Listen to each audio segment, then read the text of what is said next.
vision. Je pense que c'est un des meilleurs spots que j'ai vu. Le vent commence à descendre comme ça. Les vents adiabatiques. On va attendre peut-être 2-3 heures. Et ensuite on reviendra, on retournera au campement. C'est ma première journée de chasse ici, donc je découvre un peu cet endroit. Il y a beaucoup d'ours, beaucoup de loups, des cougars aussi, donc ça fait qu'il y a beaucoup de compétition pour avoir de la viande. Mais on va rester silencieux pour le reste de l'après-midi. J'aurais dû amener une petite chaise.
J'étais en train de marcher sur les traces d'un chevreuil.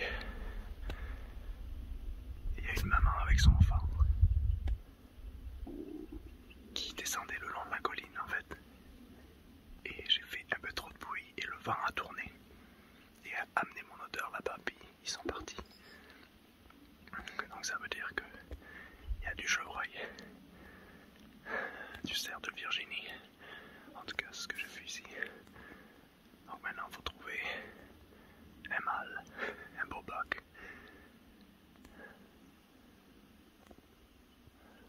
Mon intuition était bonne, je savais qu'ici, il y avait du chevreuil, même si hier il y avait très peu de traces. Mais là, avec la neige qui est tombée ce matin, au campement, il y avait genre 5-10 cm. Et sur la route, je voyais plein de traces. Et exactement au spot où j'étais hier, même spot, même endroit. C'est ça en fait. Quand on est semi-nomade chasseur, le plus important c'est faire confiance à son instinct mais aussi aux endroits où on va. Et c'est qu'en revenant aux endroits qu'on peut apprendre à les connaître. Mais en tout cas c'est encore tôt, il est 7h du matin. J'ai eu des problèmes, j'ai tombé mes clés dans la neige, j'ai pas réussi à les trouver. Et ça m'a pris beaucoup de temps, donc maintenant il commence à faire jour, donc c'est pas le mieux. Mais ce spot là au moins je sais qu'il y a du chevreuil et des écureuils. Et aussi des coyotes, j'ai vu des traces de gros coyotes.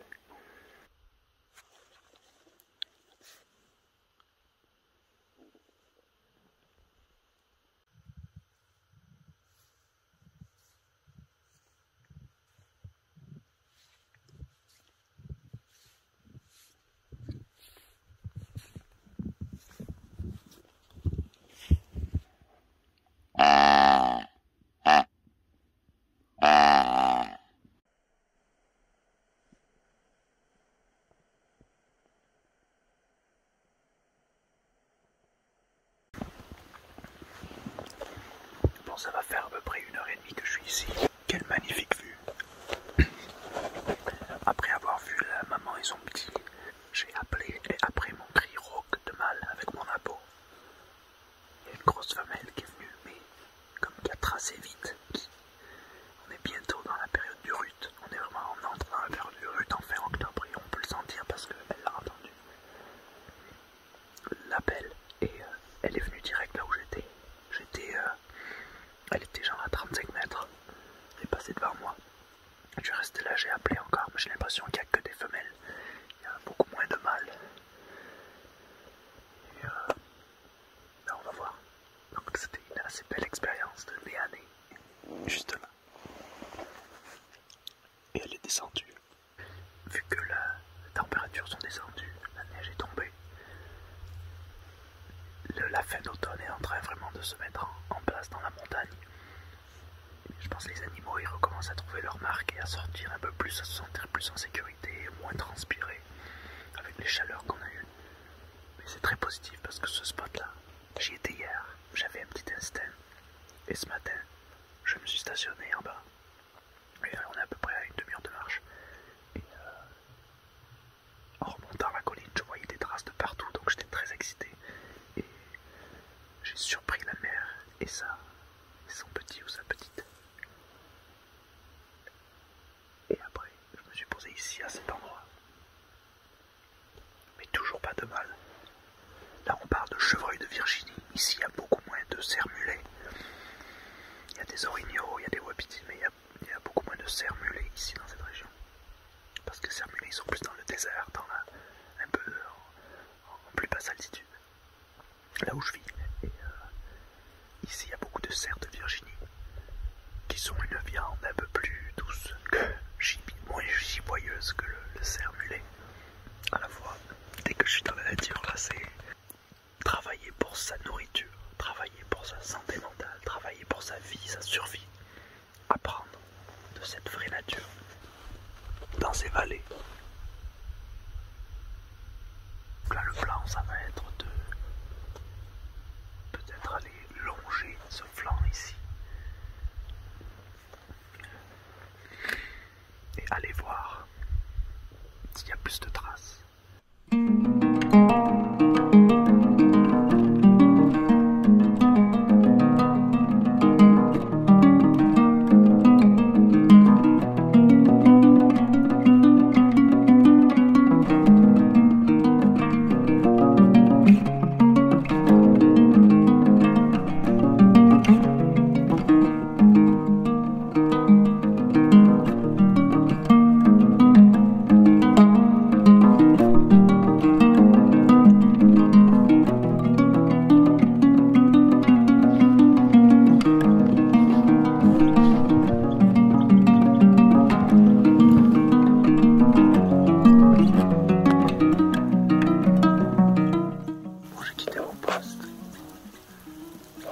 Ça fait à peu près une demi-heure, 45 minutes que je contourne la montagne et que je suis dans le bois.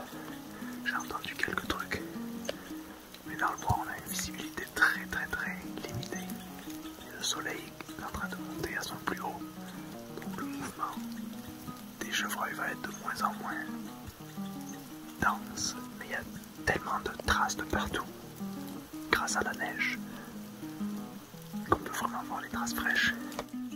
On dépense des calories quand on cherche sa propre nourriture, ça c'est clair.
avant de finir cette vidéo, je voulais parler d'un sujet qui est les réactions et la violence des réactions que j'ai reçues lors de ma première vidéo de chasse, où c'était mon premier jour de chasse à l'arc dans la forêt.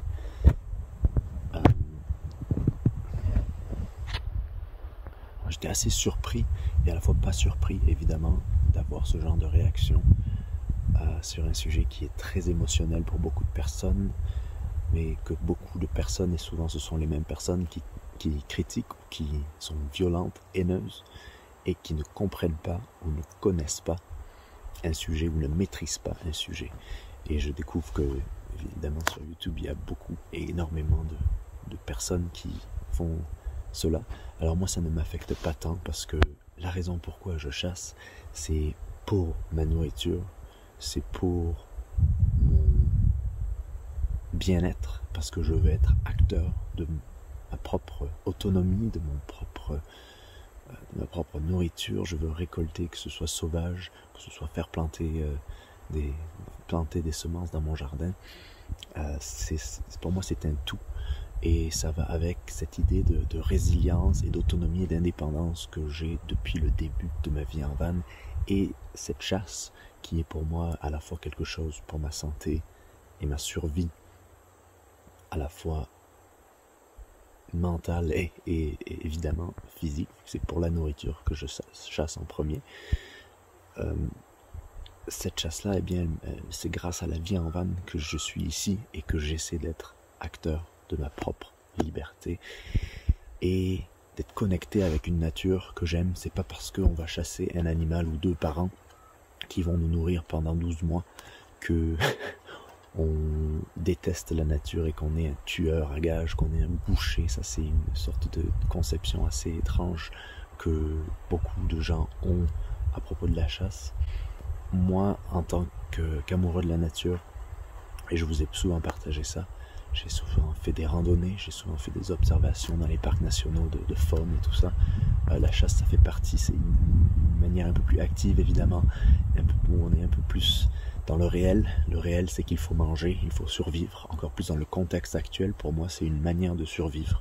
Pour d'autres personnes, c'est aller travailler pour un patron, avoir des gens qui leur disent quoi faire et être payés pour ensuite aller à l'épicerie et s'acheter ce qu'ils veulent ou ce qu'ils peuvent, et ne plus avoir d'argent ensuite. Pour moi, c'est pas quelque chose, c'est quelque chose que je veux éviter.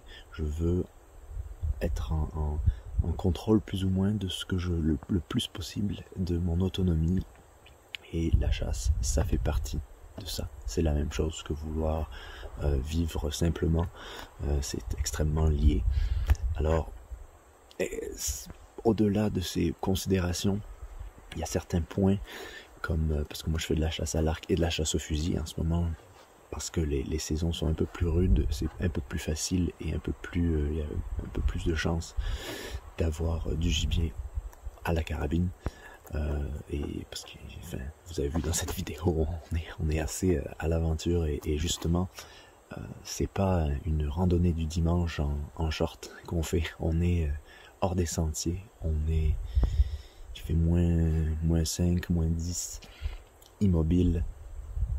Il faut être silencieux, il faut être très positif et à la fois être en phase avec la nature. Enfin, c'est vraiment un apprentissage de la vie, cette chasse-là, qui va bien au-delà de toutes les petites considérations de nos vies de tous les jours. C'est quelque chose de très puissant, de très sacré. Pour moi, c'est sacré.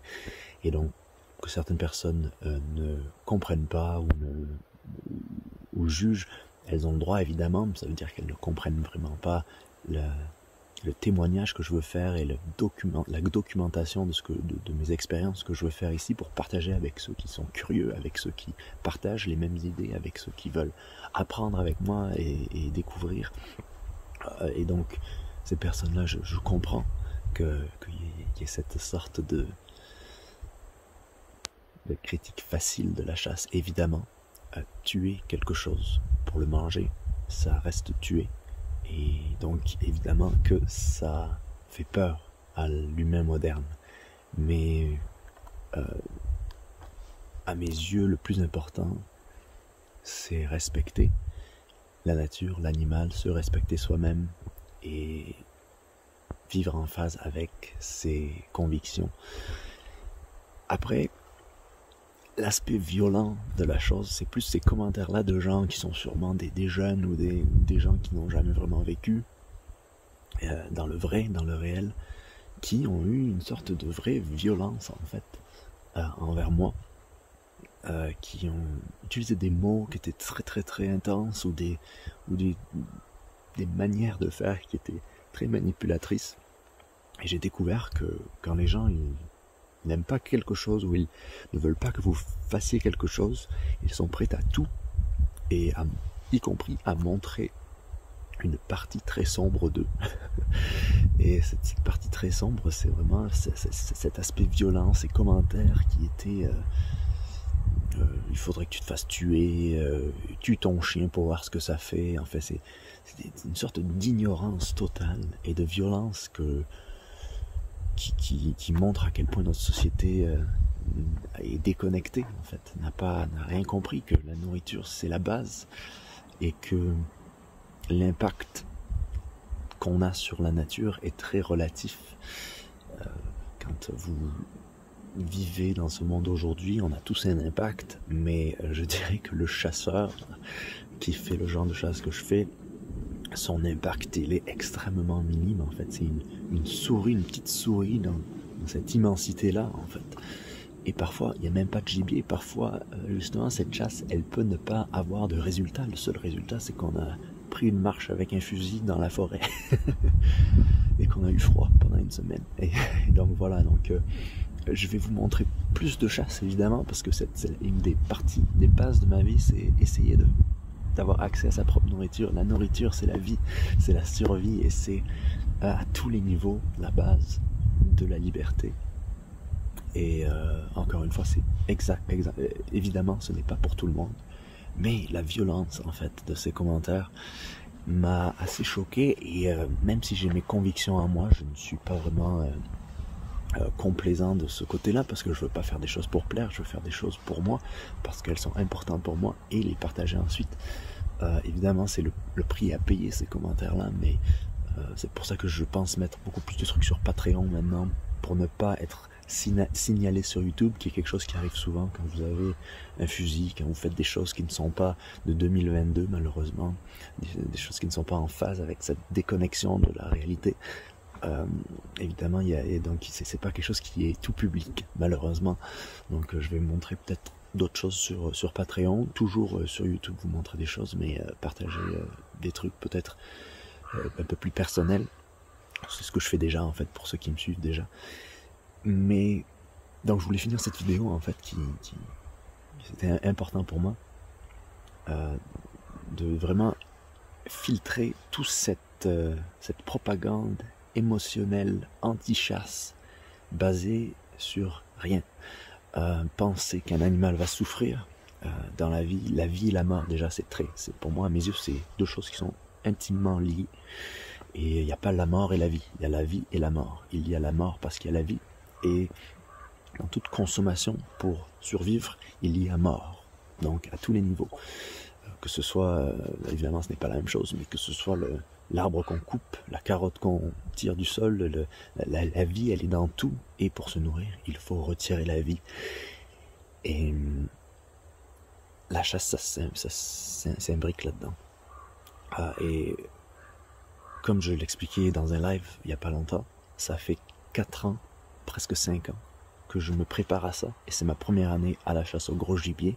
Ça fait 4 ans, 5 ans que je travaille dans des fermes à tous les niveaux, que j'essaie de comprendre comment on peut être résilient et en contrôle de sa nourriture, pas évidemment en toute autosuffisance, parce qu'on a besoin des autres, et c'est ça la beauté d'être humain, mais de vouloir être plus dans le vrai. Et donc ça fait 4 ans que je fais mes recherches, que j'ai des mentors, que je fais des stages, enfin, pour évidemment être efficace quand il y aura mort d'un animal, pour ensuite le processer, comme on dit en anglais, l'avoir dans les conserves, dans le congélateur, dans plein de choses, et pour se nourrir, c'est la base.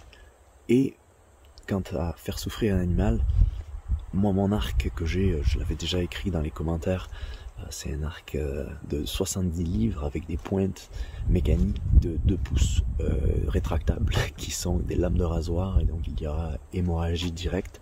Je pratique le tir et le tir à l'arc de manière constante, et cette carabine là, c'est une carabine de calibre 30, c'est une 308 ça s'appelle.